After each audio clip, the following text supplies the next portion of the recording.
4 दिसंबर 1971 की रात अरब सागर की लहरें सामान्य दिख रही थीं, लेकिन उनके नीचे इतिहास करवट लेने वाला था। कुछ भारतीय मिसाइल बोट्स अंधेरे को चीरते हुए कराची की ओर बढ़ रही थीं। सवाल सिर्फ हमला करने का नहीं था। सवाल था, क्या हमने सब कुछ जान लिया था या कुछ ऐसा था जिसे अनदेखा कर दिया गया। 1971 का युद्ध शुरू हो चुका था। पूर्वी पाकिस्तान में हालात बिगड़ चुके थे और पश्चिमी मोर्चे पर भी टकराव तय था। पाकिस्तान की नौसेना का दिल था कराची हार्बर। वहीं से तेल की सप्लाई, हथियारों की आवाजाही और नौसैनिक कमांड संचालित होती थी। अगर कराची ठप पड़ता तो पाकिस्तान की युद्ध क्षमता आधी हो सकती थी। लेकिन कराची पर हमला करना आसान नहीं था। वो भारी सुरक्षा से घिरा था, रडार, तटीय तोपें और अमरीकी मूल के जहाज। भारतीय नौसेना ने एक साहसिक योजना बनाई, ऑपरेशन ट्राइडेंट। छोटी लेकिन तेज ओसा क्लास मिसाइल बोट्स, जिनमें सोवियत स्टाइक्स मिसाइलें लगी थीं, रात के अंधेरे में दुश्मन के करीब जाकर वार करेंगी। ये रणनीति जोखिम भरी थी, क्योंकि ये बोट्स लंबी दूरी तय करने में सक्षम नहीं थीं और खुले समुद्र में उनकी सुरक्षा सीमित थी। इसी दौरान खुफिया एजेंसी रॉ को एक संकेत मिला। कराची के आसपास पाकिस्तानी पनडुब्बी की गतिविधि की सूचना थी। कुछ इंटरसेप्ट्स ये भी बता रहे थे कि पाकिस्तान को भारतीय नौसेना की हरकतों की भनक लग चुकी हो सकती है।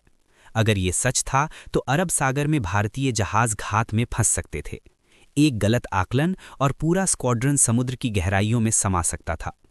दिल्ली में और नौसेना मुख्यालय में चर्चा हुई। क्या ये इनपुट विश्वसनीय था? क्या ये पाकिस्तान की भटकाने वाली रणनीति थी?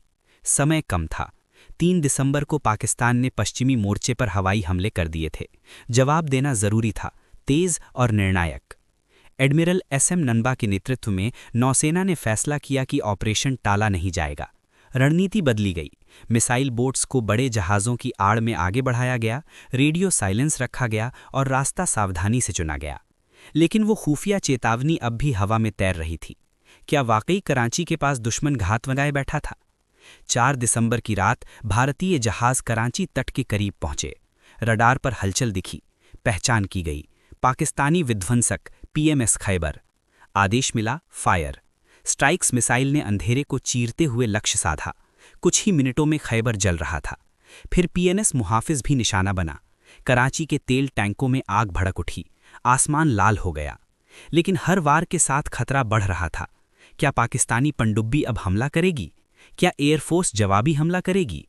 भारतीय मिसाइल बोट्स के पास सीमित ईंधन था। उन्हें जल्दी लौटना था। हर मिनट भारी था। भारतीय जहाज सुरक्षित लौट आए। ऑपरेशन ट्राइडेंट सफल रहा। 4 दिसंबर को बाद में भारतीय नौसेना दिवस घोषित किया गया। कराची हार्बर को भारी नुकसान हुआ। पाकिस्तान की नौसेना कई दिनों तक प्रभावी कार्रवाई नहीं कर सकी। तेल भंडारण में लगी आग ने आर्थिक और सैन्य दोनों स्तर पर झटका दिया। लेकिन उस रात का एक सच अक्सर छिपा रह जाता है। वो खुफिया इनपुट, जिसमें संभावित पनडुब्बी खतरे और रडार अलर्ट की चेतावनी थी, पूरी तरह स्पष्ट नहीं था। कुछ रिपोर्ट्स बाद में बताती हैं कि पाकिस्तान की प्रमुख पनडुब्बी पीएनएस हैंगोर उस समय अलग सेक्टर में सक्रिय थी। क्या वो चेतावनी अतिरंजित थी या सिर्फ किस्मत ने साथ दिया? युद्ध में कई बार फैसले अधूरी जानकारी पर लेने पड़ते हैं। ऑपरेशन ट्राइडेंट भी ऐसा ही एक दांव था, जहां रणनीति, साहस और जोखिम एक साथ खड़े थे। अगर वो चेतावनी सच साबित होती तो अरब सागर में शक्ति संतुलन बदल सकता था। तेल सप्लाई रुक सकती थी। अंतर्राष्ट्रीय दबाव बढ़ सकता था। शायद युद्ध की दिशा भी अलग होती। लेकिन इतिहास वही लिखता है जो घटित होता है। 1971 में भारतीय नौसेना ने दिखाया कि छोटे संसाधन भी बड़े परिणाम ला सकते हैं, अगर निर्णय लेने की क्षमता और साहस हो। कराची की उस रात ने सिर्फ जहाज नहीं जलाए, उसने ये संदेश दिया कि समुद्र की खामोशी के पीछे भी एक राष्ट्र की इच्छा शक्ति गूंज सकती है। और शायद यही उस कहानी का सबसे बड़ा सबक है। कभी-कभी युद्ध में सबसे खतरनाक हथियार मिसाइल नहीं, बल्कि वो फैसला होता है जो अनिश्चितता के बावजूद लिया